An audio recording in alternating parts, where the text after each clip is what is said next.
मैं सबसे पहले तो इस सभागृह में उपस्थित एनडीए घटक दलों के सभी नेतागण, नवनिर्वाचित सभी सांसदगण और हमारे राज्यसभा के भी सांसदगण, आप सबका हृदय से बहुत बहुत आभार व्यक्त करता हूं।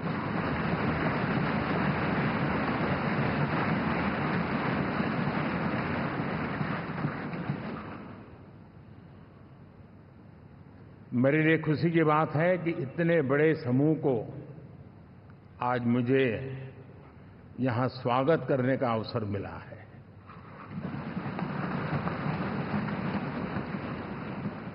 जो साथी विजयी होकर के आए हैं वे सभी अभिनंदन के अधिकारी हैं, लेकिन जिन लाखों कार्यकर्ताओं ने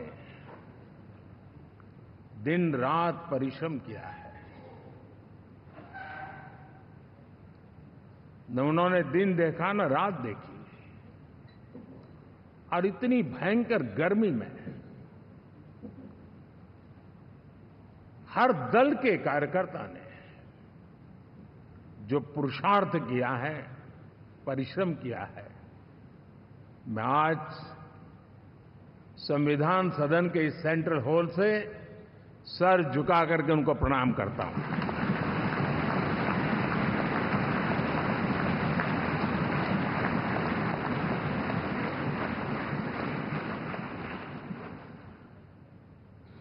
साथियों, मेरा बहुत सौभाग्य है कि एनडीए के नेता के रूप में आप सब साथियों ने सर्वसम्मति से चुन करके मुझे एक नया दायित्व दिया है, और इसके लिए मैं आपका बहुत बहुत आभारी हूं।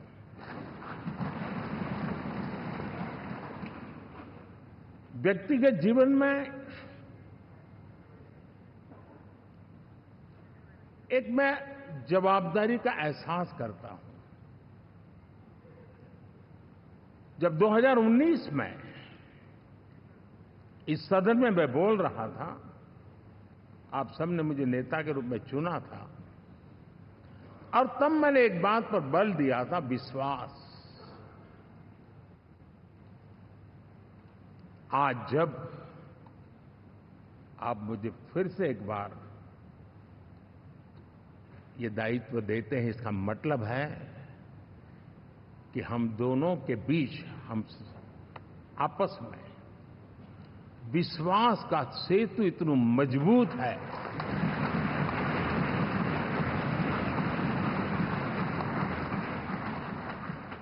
ये अटूट रिश्ता विश्वास की मजबूत धरातल पर है, और ये सबसे बड़ी पूंजी होता है। और इसलिए ये पल मेरे लिए भावुक करने वाले भी हैं, और आप सबके प्रति जितना धन्यवाद करूं उतना कम है।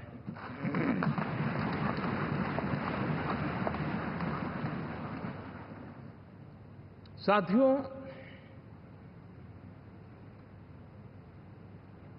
बहुत कम लोग इन बातों की चर्चा करते हैं, शायद उनको सूट नहीं करता होगा,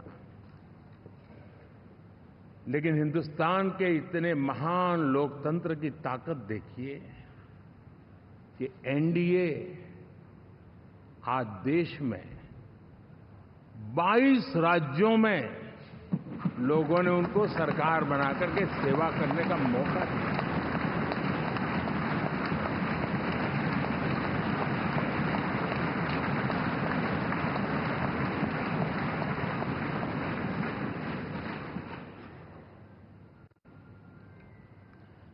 हमारा ये अलायंस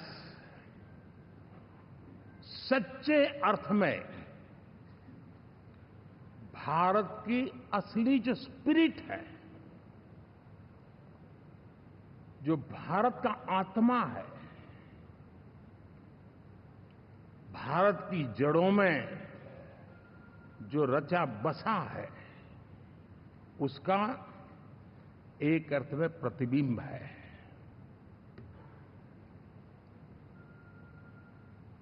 और मैं इसलिए कह रहा हूं कि थोड़ी नजर करें हमारे देश में 10 ऐसे राज्य जहां हमारे आदिवासी बंधुओं की संख्या प्रभावी रूप से है, निर्णायक रूप से है, जहां इस आबादी आदिवासियों की ज्यादा है। ऐसे 10 राज्यों में से 7 राज्यों में एनडीए सेवा कर रहा है।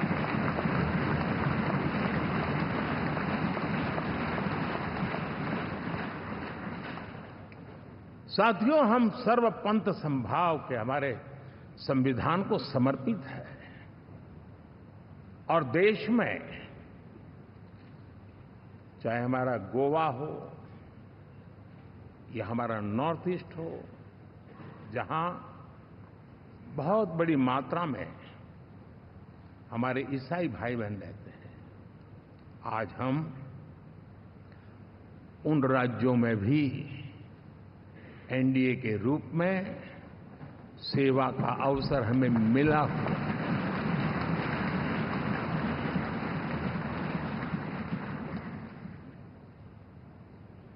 साथियों, प्री पोल अलायंस हिंदुस्तान के राजनीतिक इतिहास में और हिंदुस्तान की राजनीति में गठबंधन के इतिहास में प्री पोल अलायंस इतना सफल कभी भी नहीं हुआ है जितना कि एनडीए हुआ।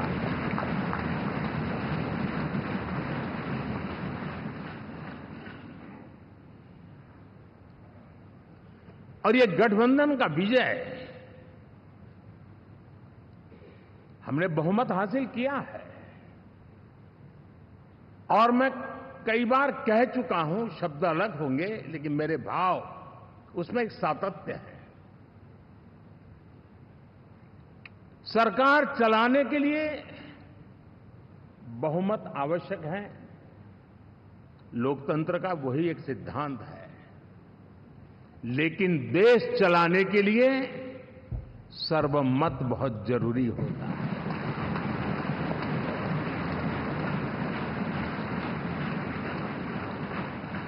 और मैं आज देशवासियों को यहां से विश्वास दिलाना चाहता हूं कि आपने जिस प्रकार से हमें बहुमत देकर के सरकार चलाने का सौभाग्य दिया है, ये हम सबका दायित्व है कि हम सर्वमत का निरंतर प्रयास करेंगे और देश को आगे ले जाने के लिए हम कोई कोर कसर नहीं छोड़ेंगे।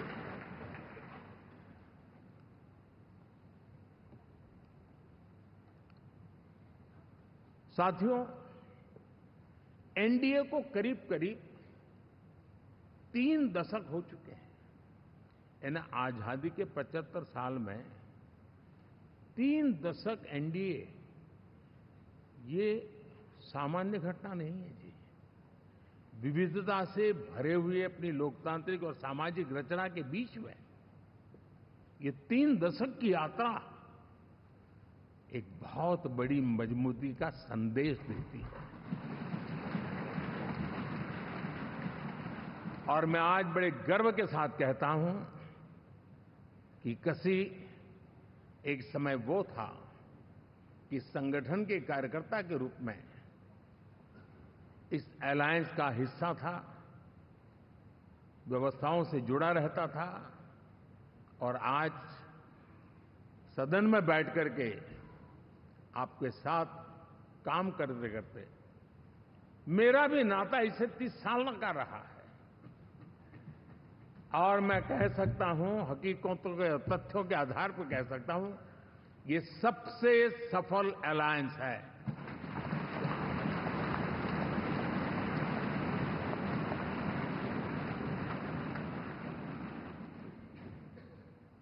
हम गर्व से कह सकते हैं कि 5 साल का टर्म होता है। इस अलायंस ने 30 साल में से 5-5 साल के 3 टर्म सफलतापूर्वक पार किए हैं और अलायंस चौथे टर्म में एंटर कर रहा है।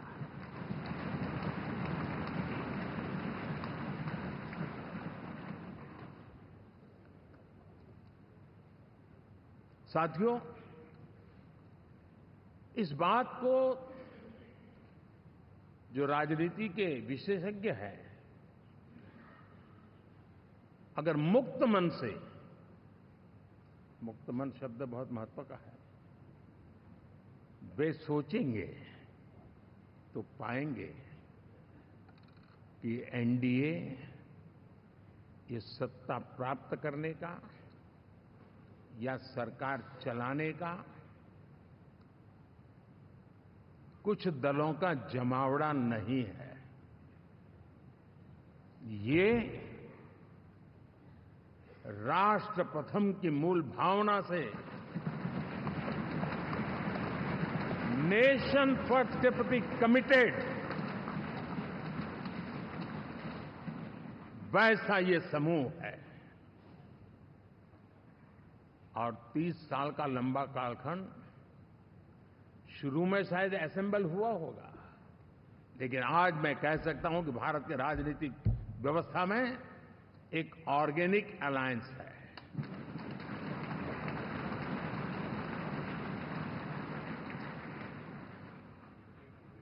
और ये मूल्य श्रद्धेय अटल बिहारी वाजपेयी, श्री प्रकाश सिंह जी बादल, श्री बाला साहब ठाकरे, श्री जॉर्ज फर्नांडिस, श्री शरद यादव, अनगिनत नाम मैं कह सकता हूं। इन लोगों ने जिस बीज को बोया था, वो आज भारत की जनता ने विश्वास का सिंचन कर करके उस बीज को वटवृक्ष बना दिया है।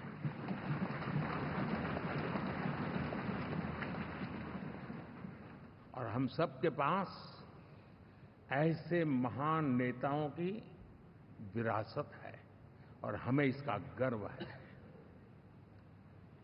बीते 10 वर्षों में हमने एनडीए की उसी विरासत, उसी मूल्यों को लेकर के निरंतर आगे बढ़ने का और देश को आगे बढ़ाने का प्रयास किया है। जैसे मैंने कहा, मुक्त मन से राजनीति के विश्लेषक अगर विश्लेषण करेंगे तो देखेंगे कि एनडीए का जो लोग दिखते हैं ना, उसमें एक कॉमन चीज नजर आती है और वो है गुड गवर्नेंस। इन सबने अपने अपने समय में, अपने अपने कार्यकाल में जब जब जहां सेवा करने का मौका मिला है, गुड गवर्नेंस इस देश को दिया है। और इस प्रकार से एनडीए एक प्रकार से,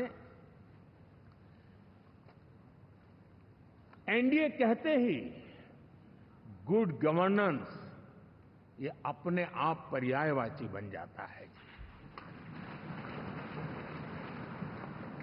साथियों, हम लोगों के सभी के कार्यकाल में, चाहे मैं गुजरात में रहा हूं या बाबू हमारे आंध्र में रहे हो या नीतीश जी ने बिहार के लिए भरपूर सेवा की हो, हम सबके अंदर केंद्र बिंदु में गरीब का कल्याण केंद्रस्थ रहा है।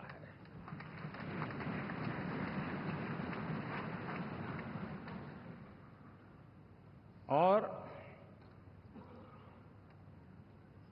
देश ने एनडीए के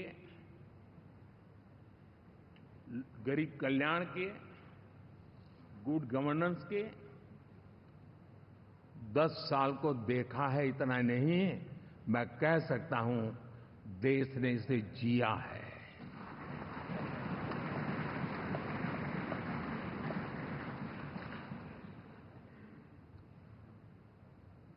जनता जनार्दन ने सरकार क्या होती है, सरकार क्यों होती है, सरकार किसके लिए होती है, सरकार कैसे काम करती है, इसको पहली बार अनुभव किया है। वरना जनता और सरकारों के बीच में एक खाई की व्यवस्था ही बनी हुई थी। हमने उसको पाट दिया है। हमने सबका प्रयास का मंत्र देश को नई ऊंचाई पर ले जाने के लिए चरितार्थ करके देखा है। साथियों, एनडीए सरकार में हम अगले 10 साल में, मैं बहुत जिम्मेवारी के साथ कह रहा हूं, अगले 10 साल में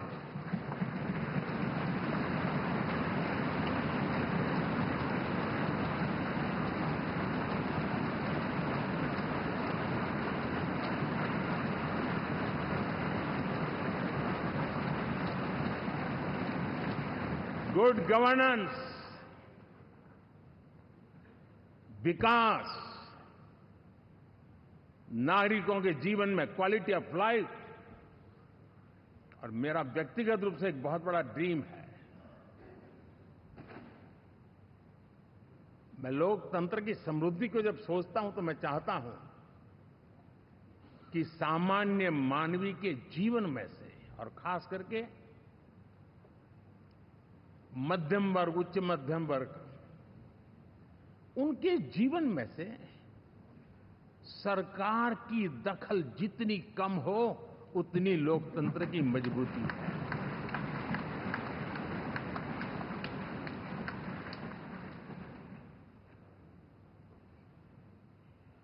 और आज के टेक्नोलॉजी के युग में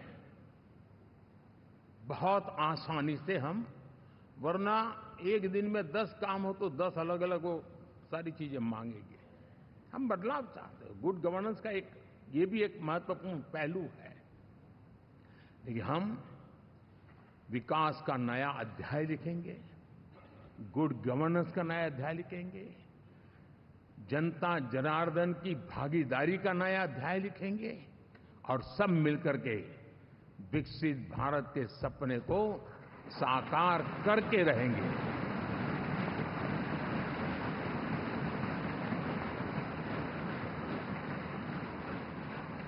साथियों, एनडीए में, और मैं अगर विस्तार से कहूं तो सदन में किसी भी दल का कोई भी जनप्रतिनिधि होगा, मेरे लिए सब बराबर है।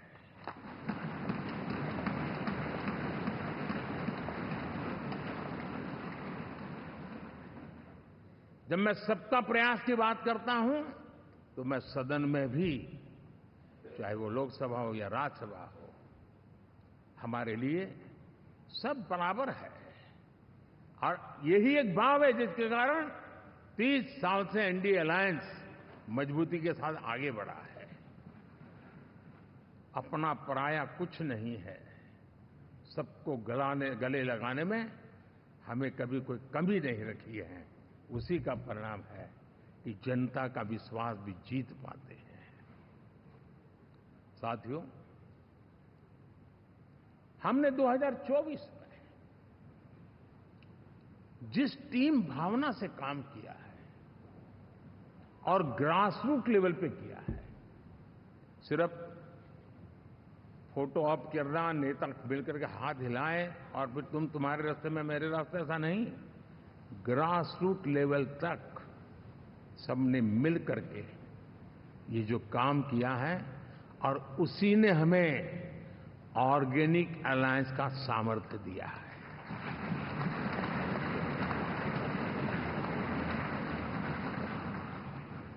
एक दूसरे का सहयोग किया है। हर किसी ने यही सोचा, जहां कम वहां हम। अगर कोई कमी है तो मैं आऊंगा, मैं मेहनत करूंगा, लेकिन तुम्हें कमी नहीं रहने दूंगा। जहां कम वहां हम, ये हर कार्यकर्ता ने जी करके दिखाया है, और तभी तो जीत आती है। साथियों, कभी कभी मैं कह सकता हूं कि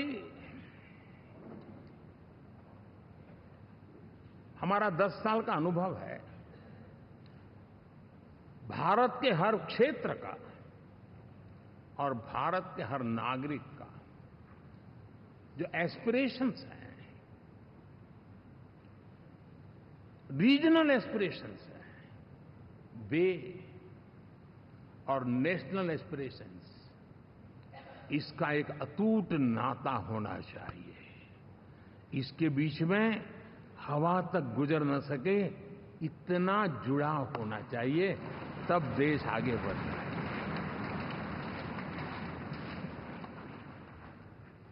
साथियों, इस चुनाव में मैं कुछ उल्लेख जरूर करना चाहूंगा, जो मेरी नजरिए से मैंने देखा है। दक्षिण भारत में एनडीए ने एक नई राजनीति की नींव मजबूत की है।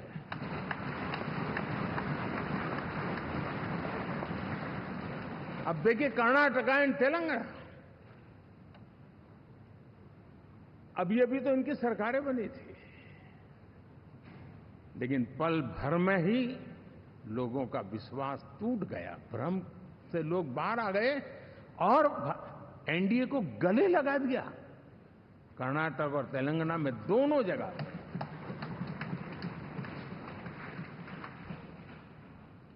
साथियों, तमिलनाडु, मैं तमिलनाडु की टीम को भी बधाई देना चाहूंगा, और वहां हमारा एनडीए समूह बहुत बड़ा भी है, और कईयों को पता था कि हम एक साथ एक सीट नहीं लड़ा पाएंगे, लेकिन इस लड़ाई में हम साथ रहेंगे। और मैंने बहुत से एनडीए के साथी तमिलनाडु में ऐसे हैं कि जिनका कोई उम्मीदवार नहीं था, लेकिन इस झंडे को ऊंचा रखने के लिए वो जी जान से जुटे थे। और इसलिए आज तमिलनाडु में भले हम सीट नहीं जीत पाए, लेकिन जिस तेजी से एनडीए का वोट शेयर बढ़ा है, वो साफ साफ संदेश दे रहा है कल में क्या लिखा हुआ है।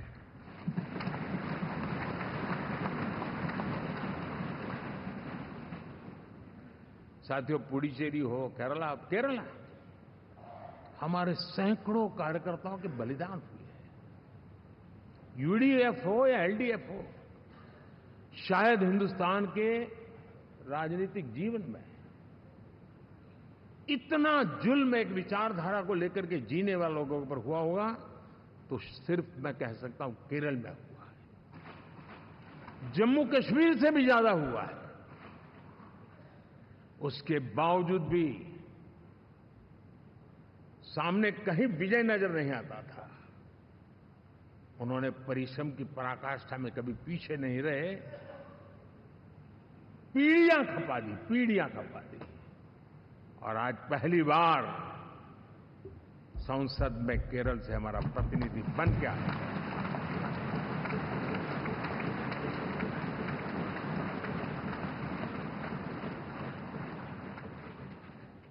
साथियों,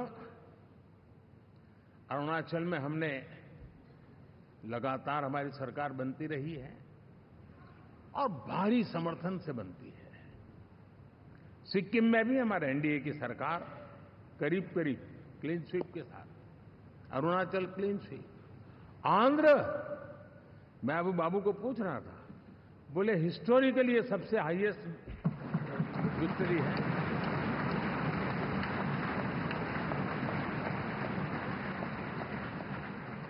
और ये जो यहां दिखता है ना पवन, ये पवन नहीं, आंधी है।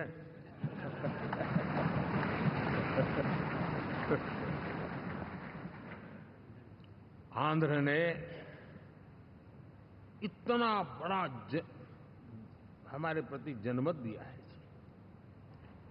हिंदुस्तान के लिए एक सामान्य मानवी की विकास की जो जिजीविषा है, उसका प्रतिबिंब है। और महाप्रभु जगन्नाथ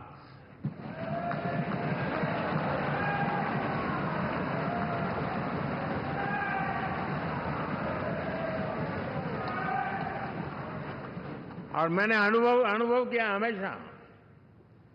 मैं हमेशा मानता हूं ईश्वर के अनेक रूप होते हैं, लेकिन जब मैं भगवान महाप्रभु जगन्नाथ जी को याद करता हूं तो मैं हमेशा मानता हूं ये गरीबों के देवता है।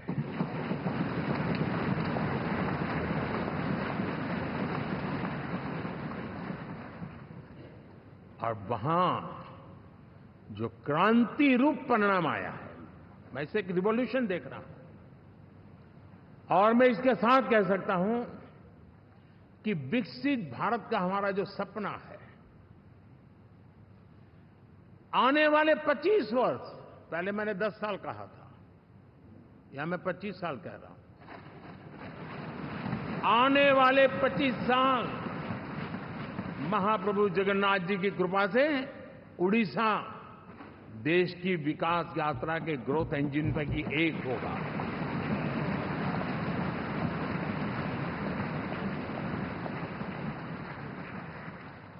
साथियों,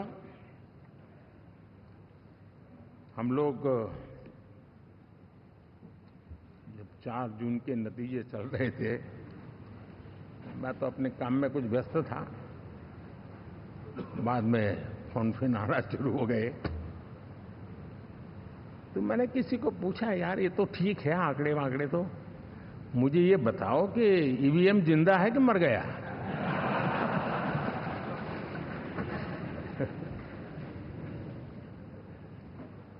क्योंकि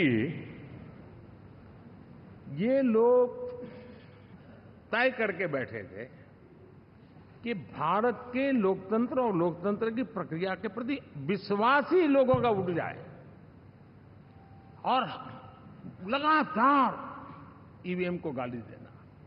और मुझे तो लगता था कि शायद इस बार वो ईवीएम की अर्थी का जुलूस निकालेंगे, लेकिन 4 जून शाम आते आते उनको ताले लग गए, ईवीएम ने उनको चुप कर दिया।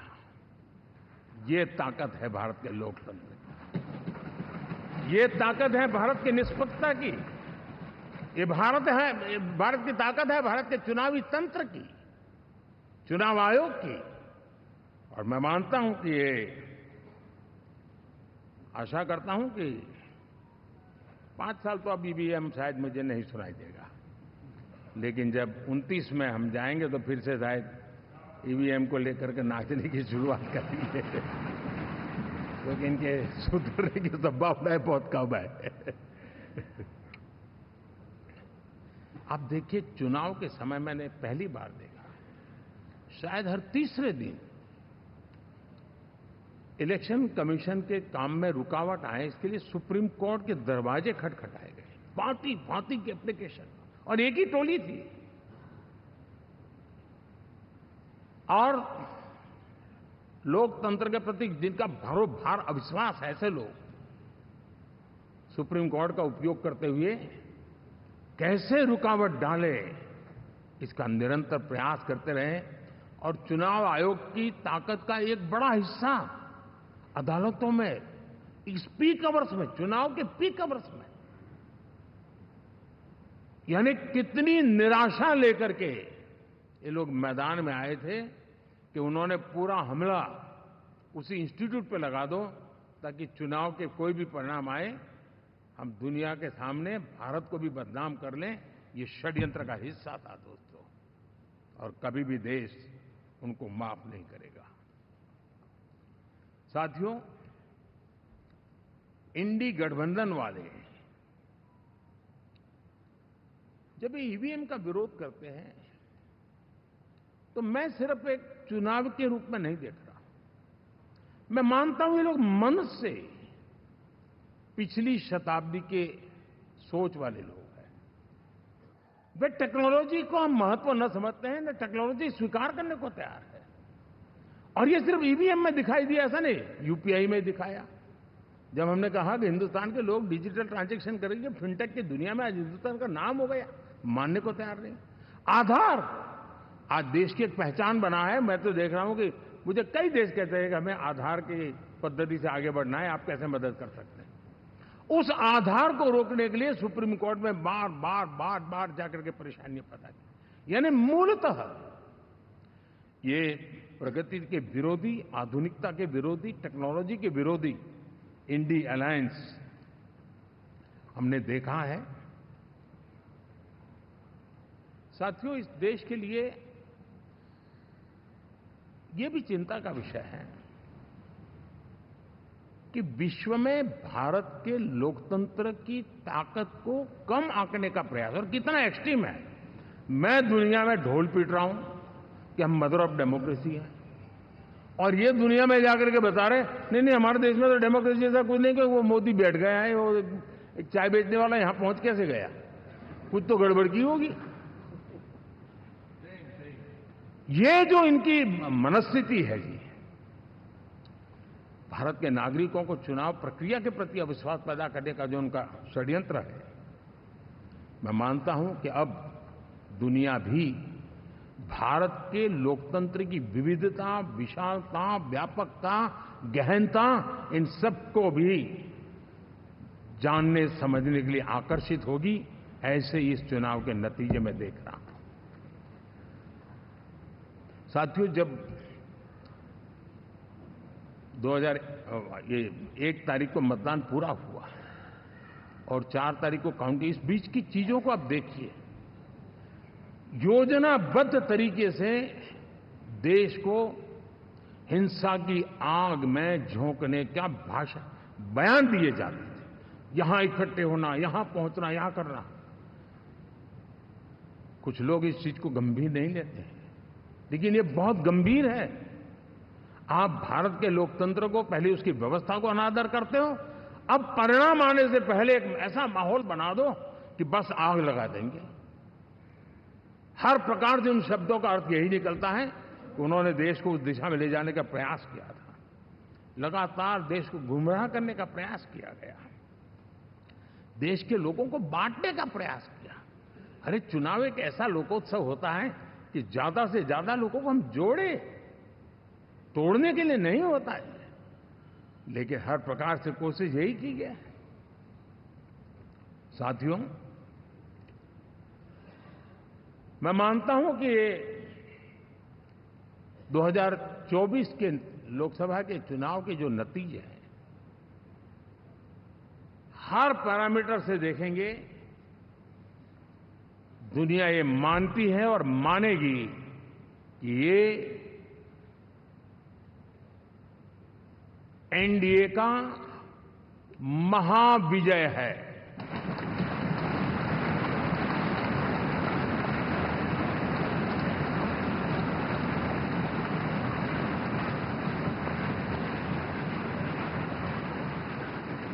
और आपने देखा 2 दिन कैसा चला, जैसे हम तो हार चुके हैं, गए।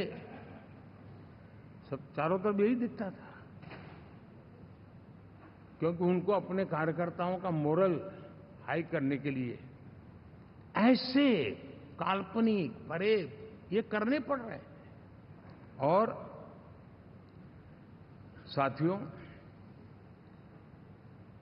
गठबंधन के इतिहास में अगर आंकड़ों के हिसाब से देखें तो ये सबसे मजबूत गठबंधन की सरकार है।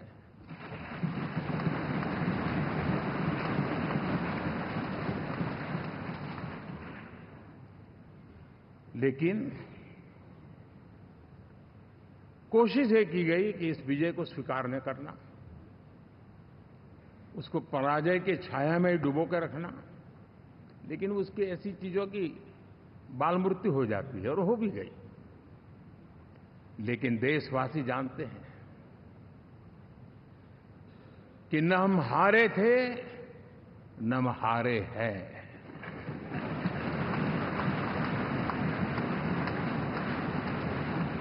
लेकिन 4 तारीख के बाद हमारा जो व्यवहार रहा है,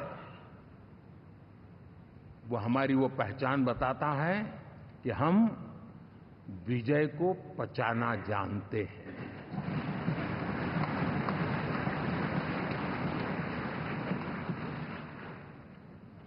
हमारे संस्कार ऐसे हैं कि विजय की गोद में उन्माद पैदा नहीं होता है और न ही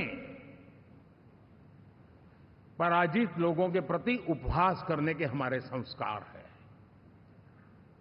हम विजय को भी पचाते हैं और पराजित का भी उपहास करने की विकृति हम नहीं पालते। ये हमारे संस्कार हैं।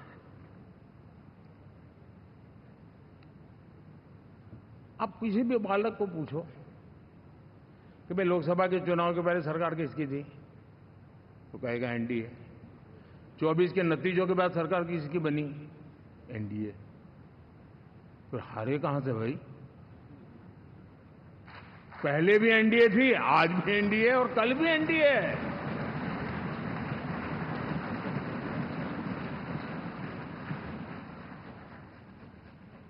आप सोचिए 10 साल बाद भी कांग्रेस 100 के आंकड़े को नहीं छू पाई।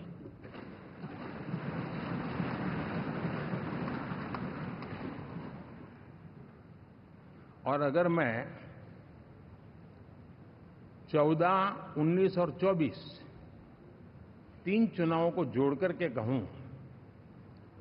कांग्रेस के 3 चुनाव जोड़ूं, तो इन 3 चुनावों में जितनी सीटें मिली है उससे ज्यादा हमें इस चुनाव में मिली है।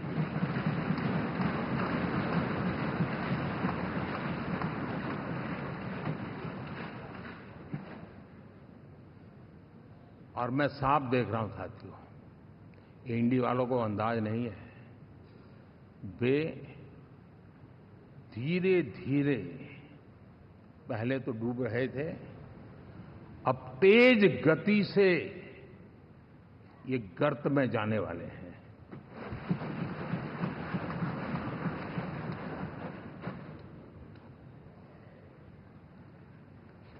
साथियों, इंडिया अलायंस वाले देश के सामान्य नागरिकों की जो समझ है, आज भी वो उसके सामर्थ्य को समझ नहीं पाए हैं या समझना चाहते नहीं हैं। भारत के सामान्य व्यक्ति की भी एक समझ है, और जो जमीन से जुड़ा रहता है ना, वो समझ को छूता है, समझता है, पहचानता है। वो वहां नहीं है। साथियों, इन लोगों का जो व्यवहार रहा है 4 तारीख के बाद, मैं आशा करता था कि वे लोकतंत्र का सम्मान करेंगे, लेकिन उनके व्यवहार से लगता है कि शायद उनमें ये संस्कार आए, इसके लिए हमें और इंतजार करना पड़ेगा। और तो मैं ज्यादा कुछ कह नहीं सकता। और ये वो लोग हैं जो खुद की पार्टी के पीएम का अपमान करते हैं, उसके निर्णयों को फाड़ देते थे। खुद की पार्टी को विदेशी मेहमान आ जाए तो उसके लिए चेयर नहीं होती थी। ये सारे दृश्य आपने देखे हैं। ठीक। और मैं समझता हूं कि इन सारी स्थितियों में से हम लोकतंत्र की मजबूती और जनता जनार्दन के प्रति आस्था, इसको हम, साथियों, लोकतंत्र हमें सबका सम्मान करना सिखाती है।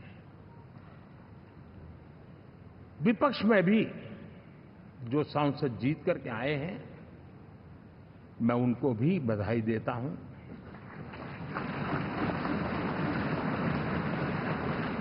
और मैं पिछले 10 वर्ष में एक चीज मिस कर रहा था कि debate, participation, quality of debate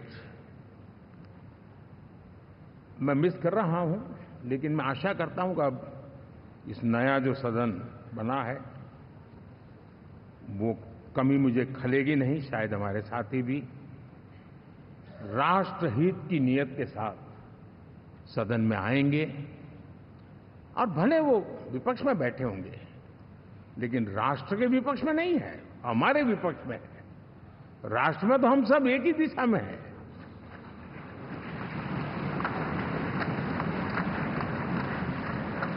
राष्ट्र में हमारा कोई पक्ष विपक्ष नहीं है। राष्ट्र में तो हम 140 करोड़ है। और मैं आशा करता हूं कि वो राष्ट्र हित की भावना को लेकर के सदन में आएंगे और सदन को समृद्धि देने में वे कुछ न कुछ योगदान करेंगे। साथियों, 24 का जनादेश एक बात को बार बार मजबूती दे रहा है, बार बार मजबूती दे रहा है कि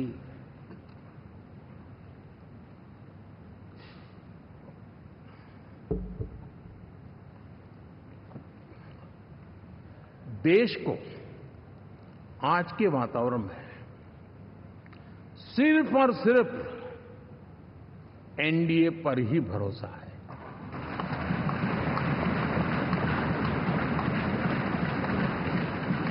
और जब इतना अटूट विश्वास है, इतना भरोसा है, तो स्वाभाविक है देश की अपेक्षाएं भी बढ़ेगी। और मैं इसे अच्छा मानता हूं और हम सबका कर्तव्य भी मानता हूं। और इन अपेक्षाओं को पूर्ण करने के लिए, और मैंने पहले भी कहा था कि जो 10 वर्ष हमने काम किया है वो तो ट्रेलर है।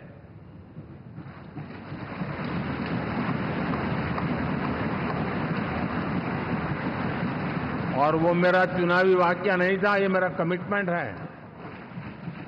हमें और तेजी से, और विस्तार से, और तेज गति से देश के आकांक्षाओं को पूर्ण करने में रत्ती भर भी विलंब नहीं करना है।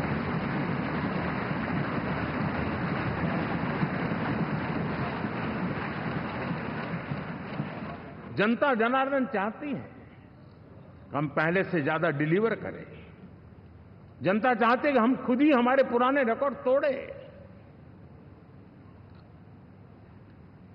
और मैं साथियों एक तरफ एनडीए रखूं, दूसरी तरफ भारत के लोगों के सपने और संकल्पों को रखूं, तो मैं कहूंगा NDA, new India, develop India, aspirational India.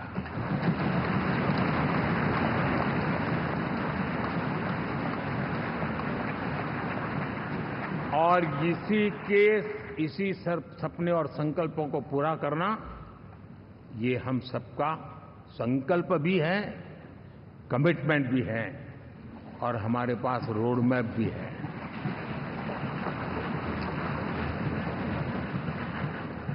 साथियों, एनडीए ने हमेशा करप्शन फ्री, रिफॉर्म ओरिएंटेड, स्थिर सरकार देश को दी है। जब जब हमें अवसर मिला हम लोगों ने काम किया है। उसके सामने कांग्रेस नेतृत्व वाली यूपीए, अब उन्होंने पुरानी अपनी छवि सुधारने के लिए नाम बदल दिया, लेकिन पहचान घोटालों की है। आए दिन घोटाले, यही पहचान रही है। और नाम बदलने के बावजूद भी देश उनके घोटालों को नहीं भुला है, उनको नकारा है।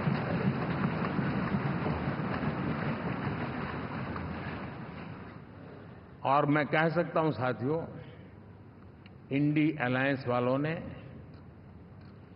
एक व्यक्ति का अपोज करने के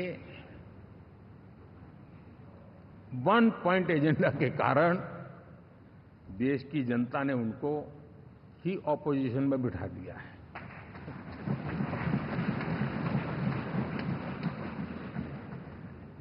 एनडीए विकसित भारत, इस संकल्प को लेकर के चुनाव में गया था। देश के लिए सकारात्मक सोच को लेकर के गया था। देश की युवा शक्ति के सामर्थ्य को समझ करके नए अवसरों को लेकर के देश को आगे बढ़ने की बात लेकर के गया था।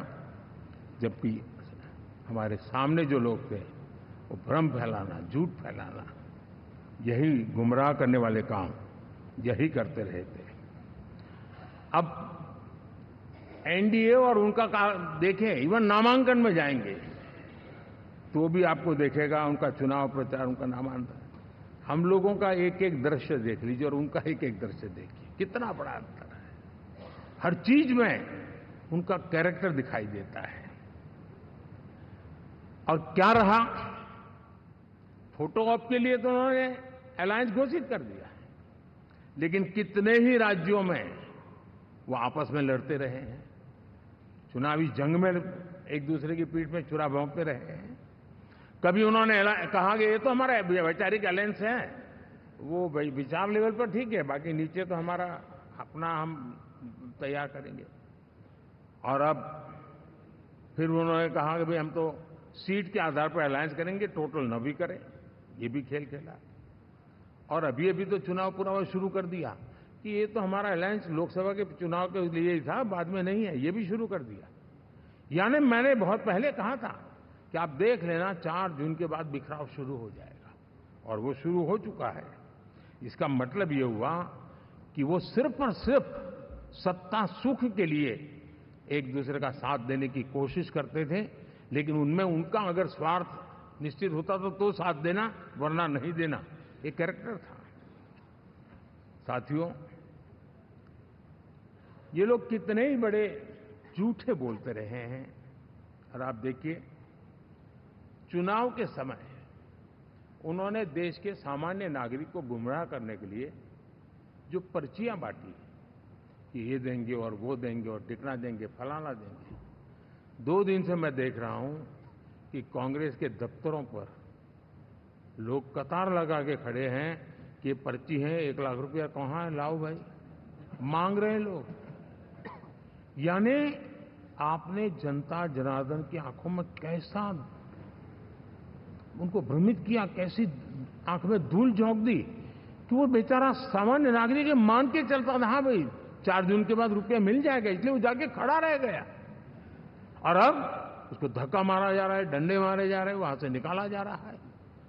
अब इस प्रकार का चुनाव, ये अपने आप में देश के गरीबों का अपमान है, हमारे देश के सामान्य नागरिकों का अपमान है।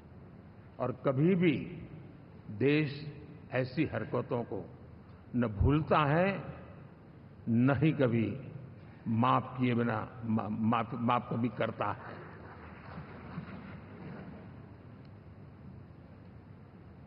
साथियों, हमारे लिए संतोष की बात है कि हम एक कमिटमेंट से काम कर रहे हैं। 10 साल में हमने 25 करोड़ गरीबों को गरीबी से बाहर निकाला है।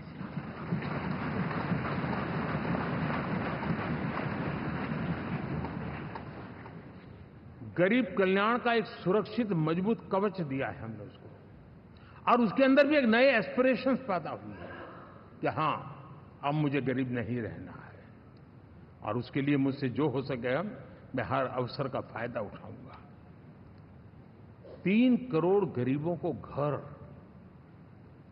ये ऐसे कहने का आंकड़ा नहीं है जी, कितनी मेहनत पड़ती है मुझे मालूम है, लेकिन हम सफलतापूर्वक इसको कर पाए हैं। 4 करोड़ लोगों को दे चुके हैं, 3 करोड़ का हम संकल्प लेकर के आज से आगे बढ़ेंगे। यानी ये भी हिम्मत है कि 4 करोड़ देने के बाद जिन परिवारों का विस्तार हुआ है, जरूरत पड़ी है, और राज्यों की भी उसमें इच्छा है, 3 करोड़ नए घर बनाने का संकल्प। 70 वर्ष की आयु से ऊपर के व्यक्तियों को, नागरिकों को 5 लाख रुपए तक इलाज के लिए मुफ्त इलाज की व्यवस्था।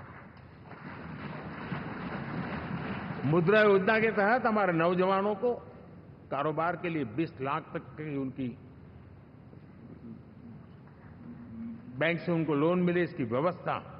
ये मैं समझता हूं कि वायदा हमारे तीसरे कार्यकाल की गारंटियां, सब मैं अभी बताता नहीं हूं, लेकिन इन गारंटियों के प्रति हम कमिटेड हैं और उसे पूर्ण करने के लिए हम कोई कमी नहीं रखेंगे। साथियों, गरीब का सशक्तिकरण और मिडिल क्लास को सुविधा, ये हमारी प्राथमिकता है, क्योंकि मध्यम वर्ग अब इस देश का एक बहुत बड़ा चालक बल है।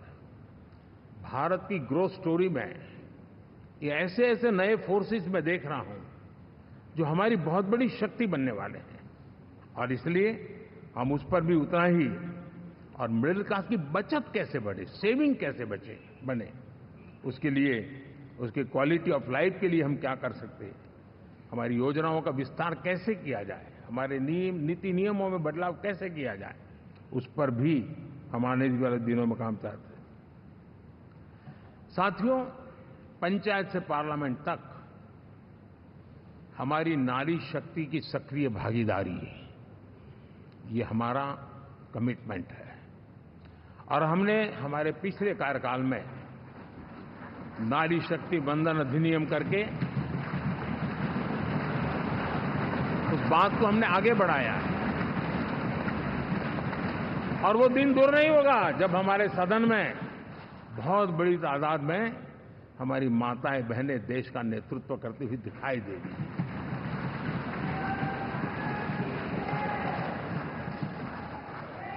इस पूरे चुनाव में हम सबसे ज्यादा महिला उम्मीदवारों को टिकट देने वाली पार्टी रहे हैं। ये हमारा कमिटमेंट है।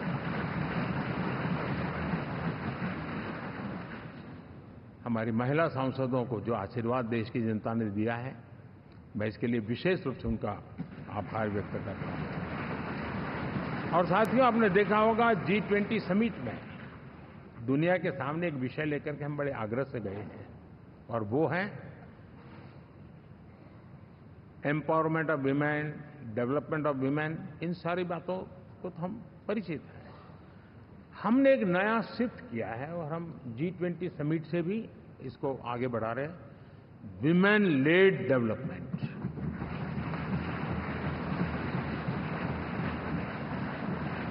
एक बार हमारा इस प्रकार का कमिटमेंट बनता है तो परिवर्तन बिल्कुल साफ नजर आता है। साथियों, एनडीए का ये कार्यकाल बड़े फैसलों का है, तेज विकास का है, और अब हम समय गंवाना नहीं चाहते कि हम 5 नंबर की इकोनॉमी से 3 नंबर की इकोनॉमी पर पहुंचना है।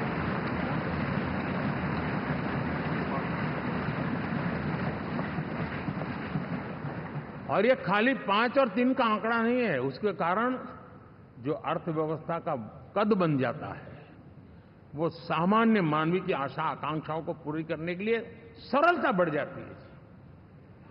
देश के लिए जो जरूरतें हैं वो आराम से पूरी करने का सामर्थ्य बन जाता है। और इसलिए हम उस दिशा में बड़ी कोशिश करके आगे बढ़ना चाहते हैं। राज्यों का सहयोग भी उसमें उतना ही महत्वपूर्ण है। और भारत के संविधान ने हमसे जिस प्रकार का दिशा निर्देश किया है कोऑपरेटिव फेडरलिज्म का, लेकिन मैंने उसमें आग्रह रखा है कॉम्पिटिटिव कोऑपरेटिव फेडरलिज्म। हमारे राज्यों के बीच में भी तंदुरुस्त स्पर्धा हो, राज्य और केंद्र के बीच में भी तंदुरुस्त स्पर्धा हो, हम अच्छा करने की स्पर्धा करें, और उस दिशा में हम आगे बढ़ना चाहते हैं। और हमने देखा है कि जब मैं कॉम्पिटिटिव कोऑपरेटिव फेडरलिज्म की बात करता हूं, आपने देखा G20 समिट हम एक जगह पे कर सकते थे, हम भी मालाएं पहन करके फोटो निकलवा सकते थे, लेकिन हिंदुस्तान के अनेक शहरों में 200 से ज्यादा मीटिंगें हुई, और दुनिया भर के नीति निर्धारक जो कहे G20 देशों के और बाकी भी 5-7 देशों के, वो हिंदुस्तान के कोने कोने में गए, उनके देशों में जाकर के भारत की विविधता, भारत की विशालता, इसकी चर्चा कर रहे हैं। उनके लिए आश्चर्य है। हमने तो दिल्ली आकर के वापिस जाते थे, पता ही नहीं था कि देश इतना बड़ा है।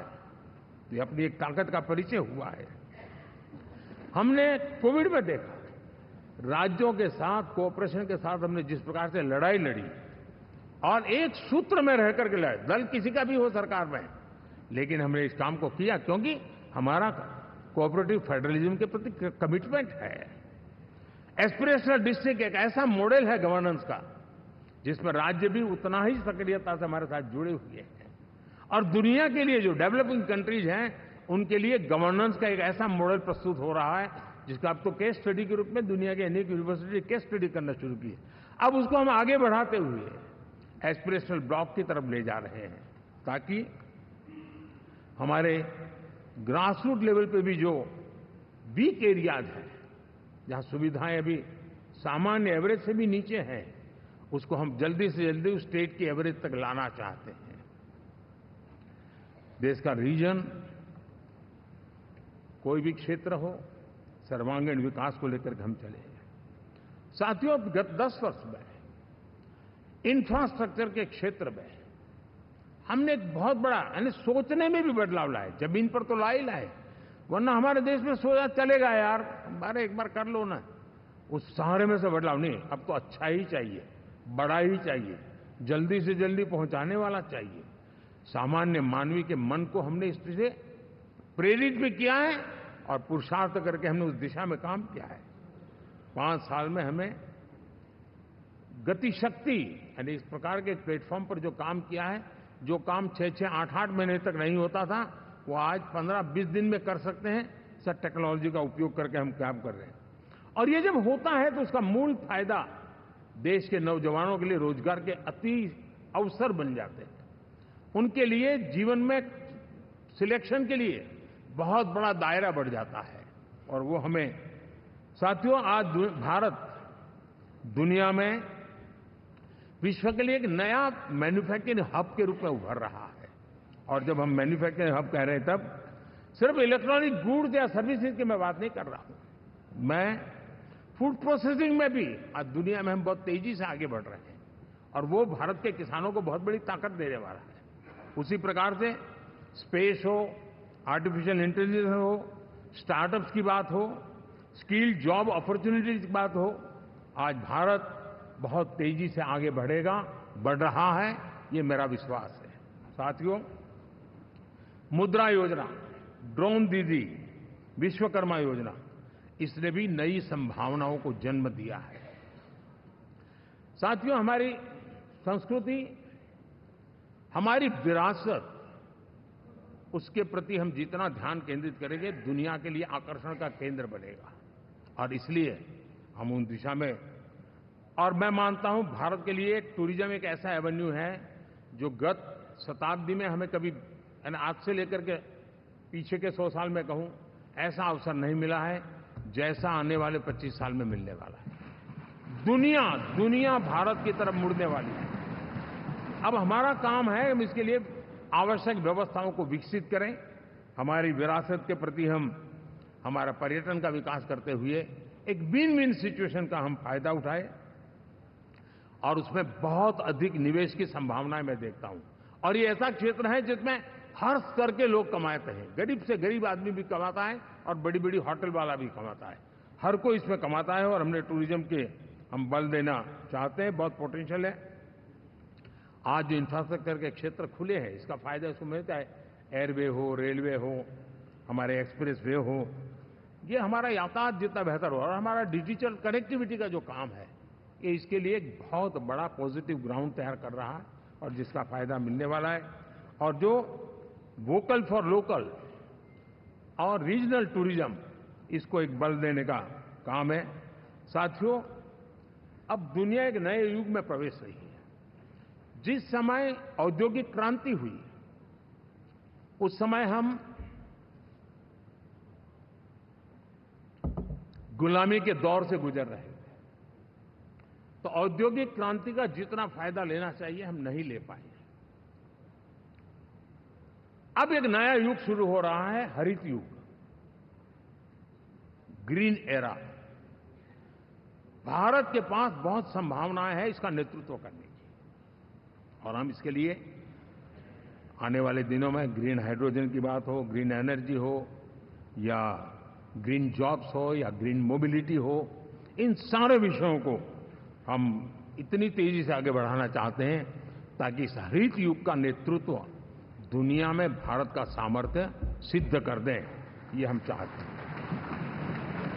साथियों, इसी सिलसिले में इस 5 जून को जब पर्यावरण दिवस था, 4 जून को नतीजे आ गए थे, तो उसी दिन मेरे मन में एक विचार आया कि कार्यक्रम 5 जून को हमने आरंभ किया, एक पेड़ मां के नाम। हर किसी को मां के प्रति श्रद्धा होती है। और मैं भी देशवासियों को कहूंगा कि आने वाले समय में कभी आपकी माताजी का जन्मदिन हो, क्या कोई और शुभ दिन हो, अपनी मां के नाम पर एक पेड़ लगाइए और मां जीवित हैं तो साथ लेकर जाइए, उनकी फोटो आप सोशल मीडिया में अपलोड कीजिए, और मां नहीं है तो उनकी फोटो रख करके एक पेड़ लगाइए, और वो अपनी मां का भी सम्मान होगा और धरती मां की सेवा होगी। हम इन दो माताओं की सेवा करें। साथियों, एनडीए, अब भारत आइसोलेशन में नहीं जी सकता।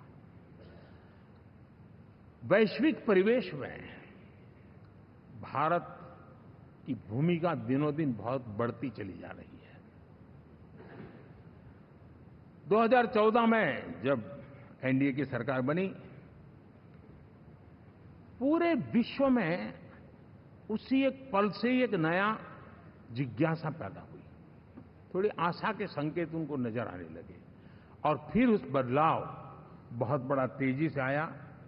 और पिछले 10 वर्ष में भारत ने जिन कामों को बढ़ लिया है, आज भारत की छवि विश्व बंधु की बन चुकी है। दोस्तों, विश्व हमें एक बंधु के रूप में स्वीकार कर रहा है, और जब दुनिया हमें विश्व बंधु के रूप में स्वीकारती है तो हमारी वैश्विक जिम्मेवारियों को भी हमने हमारे आने वाले रोड मैप में महत्व देना ही होगा। और भारत की सफल विदेश नीति ने अच्छे परिणाम भी दिए हैं। हमने हर संकट को उस प्रकार से हैंडल किया जिस प्रकार से मानवीय मूल्यों को हमने प्राथमिकता दी। उसका परिणाम है कि सामान्य मानवी के मन में ये विश्व बंधु वाला भाव बहुत मजबूत हुआ, और भारत का सेवा भाव का जो कैरेक्टर है उसको विश्व ने पहचाना है। चाहे यूक्रेन का संकट हो, चाहे अफगानिस्तान का संकट हो, हर हमारे लोगों को बचाना हो, हमने किसी भी में हमने कोई कमी नहीं रखी है। और साथियों, ये क्षमता के कारण भारत में निवेश की संभावनाएं बहुत बढ़ने वाली है। मैं राज्यों से भी कहूंगा कि आप प्रगतिशील नीतियां बनाकर रेडी रहिए। विश्व आज आपके आंगन पे दरवाजे पर दस्तक दे रहा है, और जो राज्य ज्यादा स्पष्ट नीतियों के साथ आएगा, जो राज्य उन कंपनियां विदेशी आने वाले लोगों को ठीक से हैंडल करेगा, उसको बेनिफिट मिलने ही वाला है। और भारत ने जो नीतियां बनाई है, भारत ने जो वातावरण बनाया है, उसका लाभ भारत के हर राज्य को मिलना चाहिए, और उस दिशा में हम तेजी से काम करना चाहते हैं।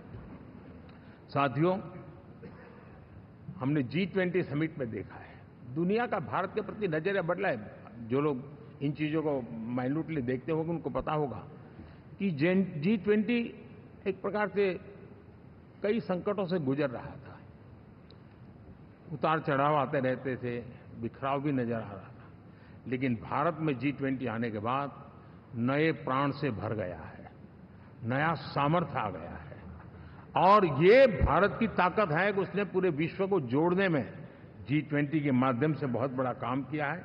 और उसके इन दिनों भी जो परिणाम आए, इसके बाद मेरा काफी समय विदेश के सरकारों से फोन अभिनंदन स्वीकार करने में गया, और शायद मैं 14 में 19 में भी ऐसा अनुभव नहीं था जितना इस बार फ्लो है।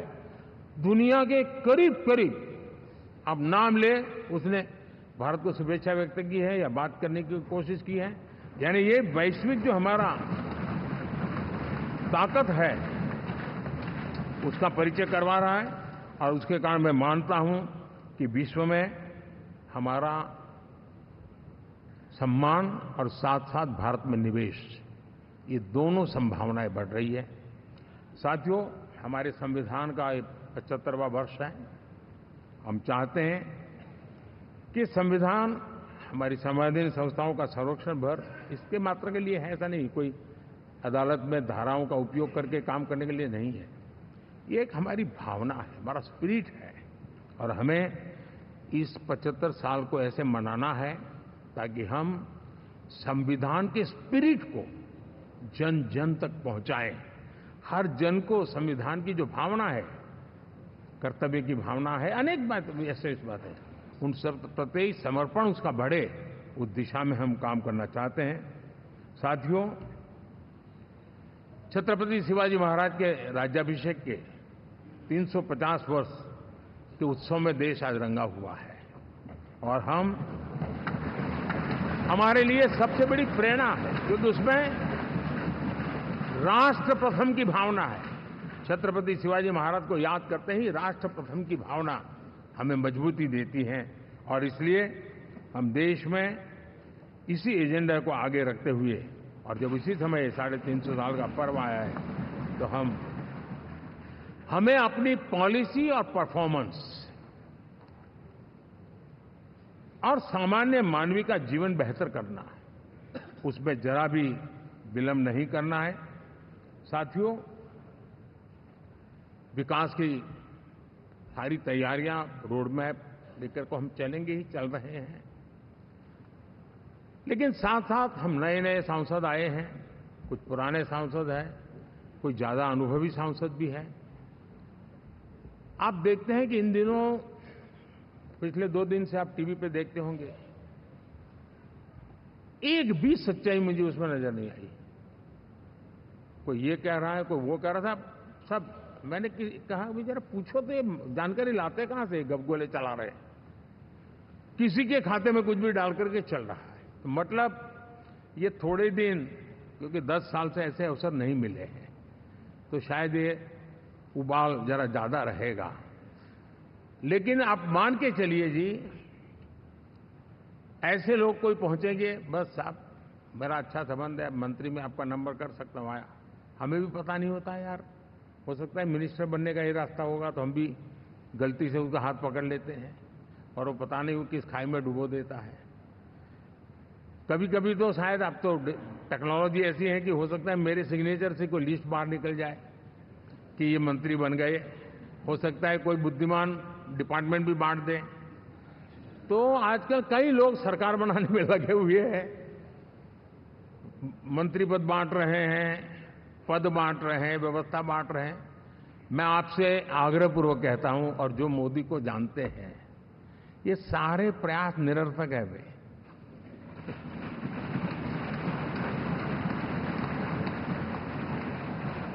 आप भी किसी का फोन आ जाए तो 10 बार वेरीफाई कीजिए कि जिसने फोन किया है वो सचमुच में अथॉरिटी है। अदरवाइज कोई भी कहे भाई आपका नाम हो गया है, सुबह परिवार को बुला लीजिए, शपथ समारोह में आना है, हो गया। तो ऐसी गपबाजी करने वाली एक बहुत बड़ी फौज रहती है। कुछ लोग आदतन करते रहते हैं, कुछ लोगों को मजाक आती है लेकर, और कुछ लोग बदिरादे से करते हैं। मेरा सभी सांसदों से आग्रह है कि हम इन सारे षड्यंत्रों का शिकार न बने। दूसरा, हमारे जो इंडिया अलायंस वालों ने इस चुनाव में फेक न्यूज में एक्सपर्टाइज कर लिया, डबल पीएचडी कर लिया उन्होंने, वो शायद इसका भरपूर उपयोग करेंगे। हम कृपा करके इन चीजों से दूर रहें, अफवाहों से दूर रहें। ये जो टीम बैठी है वो अनुभवी टीम है, मुझे भी सही सलाह देने वाली टीम है, और इसलिए टीम मिलकर के बहुत सही निर्णय करने वाली है। कृपा करके ब्रेकिंग न्यूज के आधार पर देश चलेगा नहीं, ये मान के चलिए।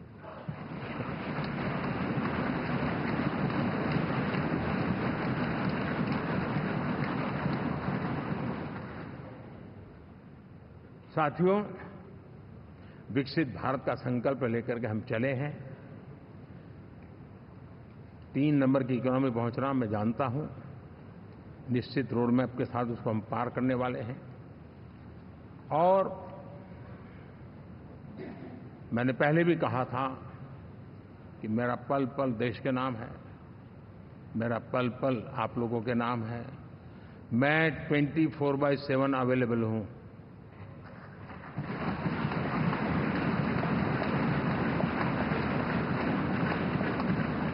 हमें मिलकर के देश को आगे बढ़ाना है। फिर से एक बार आप लोगों ने मुझ पर जो विश्वास जताया है, जो प्यार दिखाया है और जो समर्थन दिया है, वाकई मैं मानता हूं भारत के लोकतंत्र की एक बहुत बड़ी ताकत है। मैं जितना आपका आभार व्यक्त करूं उतना कम, और मैं विश्वास दिलाता हूं कि मैं आपकी आशा अपेक्षाओं को पूरी करने में, परिश्रम करने में कोई कमी नहीं रखूंगा।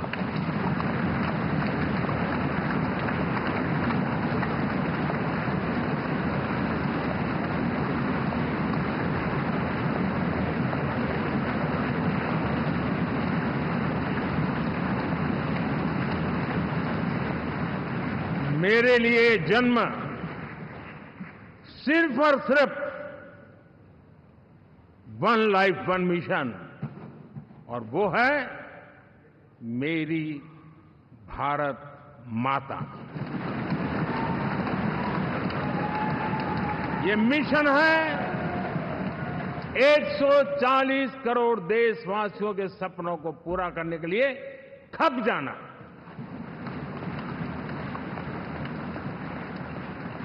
ये मिशन है 140 करोड़ देशवासियों को हजार साल की मुसीबतों से जो गुजरी हुई पीढ़ी दर पीढ़ी है, उसे मुक्ति दिला करके सम्मान के साथ विश्व में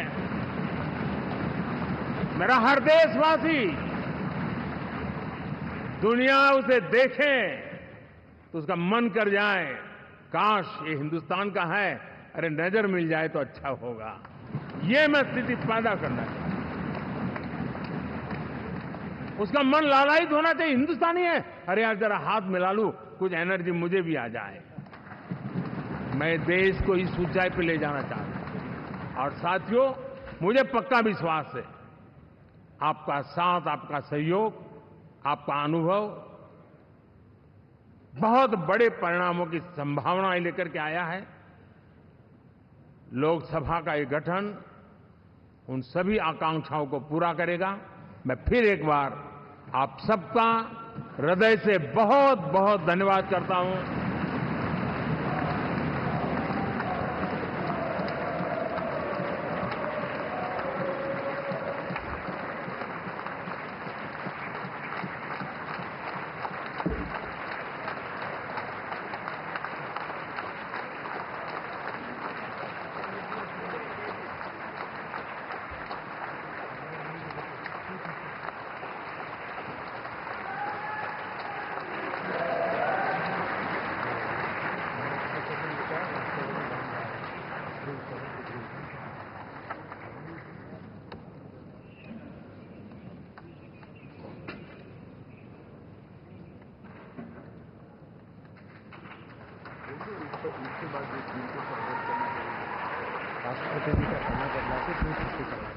जो एनडीए के साथी स्वागत करना चाहते हैं वो आगे आ सकते हैं, और बाकी भी जो फिर पार्टी के वरिष्ठ नेता भी स्वागत करना चाहते हैं वो आगे आ सकते हैं।